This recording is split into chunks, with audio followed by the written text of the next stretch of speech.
Chittagong চিড়িয়াখানাকে safari পার্কের আদলে আধুনিক ও আন্তর্জাতিক মানের চিড়িয়াখানায় পরিণত করতে পরিকল্পনা গ্রহণ করেছে সরকার। নতুন নতুন প্রজাতির প্রাণীও সংযোজন করা হবে চিড়িয়াখানাকে আরও দর্শনীয় করতে। সার্বিক উন্নয়নের পাশাপাশি প্রাণীদের বিচরণ নির্বিঘ্ন রাখতে বাড়ানো হবে চিড়িয়াখানার পরিধিও। সোমবার চিড়িয়াখানা পরিদর্শনে এসে সরকারের পরিকল্পনার কথা জানান মৎস্য ও প্রাণী সম্পদ প্রতিমন্ত্রী প্রণবেশ চক্রবর্তীর প্রতিবেদন, ক্যামেরায় ছিলেন জহিরুল ইসলাম।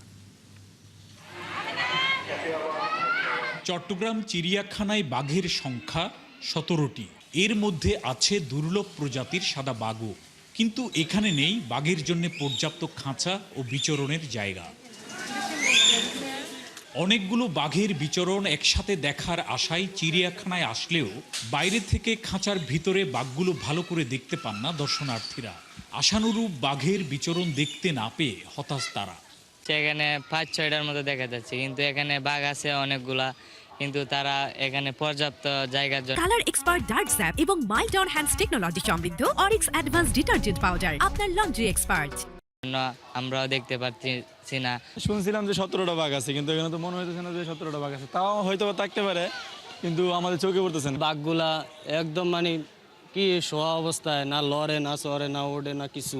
যদি একটু হাঁটাচলা করতো তাহলে মানুষজন দেখে একটু আনন্দ পাইতো। সিংহগুলা একটু হাঁটাচলা করতো, তারপরে ভালুক, তারপরে বানরগুলা কোনো একদম কম, লড়াচড়া কম। ফয়েজ লেক এরিয়াটার মধ্যে যতখানি জমি আছে, আমরা যদি পুরোটাকে ব্যবহার করতে পারতাম তাহলে হয়তো খুব সুন্দর একটা সাফারি পার্ক বানানো যাবে। তবে এই জিনিসটাকে ঠিকমতো প্ল্যান করে আগানো দরকার আছে।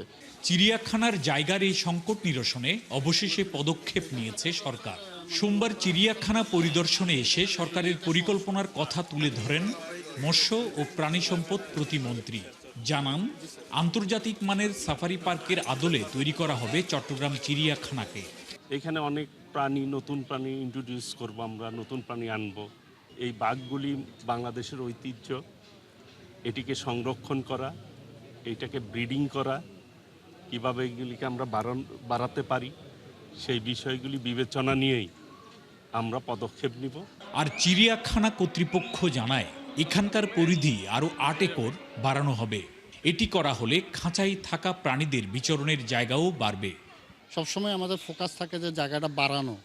তো ধাপে ধাপে যেহেতু চিড়িয়াখানা একসময় 5 একরের জায়গা ছিল, সেটা আস্তে আস্তে বাড়ি প্রায় 10 একর হয়েছে। সামনে এটা 8 একর জায়গা বা নতুন করে সংযোজন হয়ে 18 একর জায়গা হচ্ছে। সুতরাং যখন জায়গাটা বাড়বে তখন অন্তত কিছু অ্যানিমেলের জন্য তাদের যে ন্যাচারাল যে স্পেস সেটা তখন দেওয়া যাবে। ফয়েজ লেকের পাশে বর্তমানে 10 একর জায়গা জুড়ে রয়েছে চট্টগ্রাম চিড়িয়াখানা। প্রণবেশ চক্রবর্তী, 71, চট্টগ্রাম।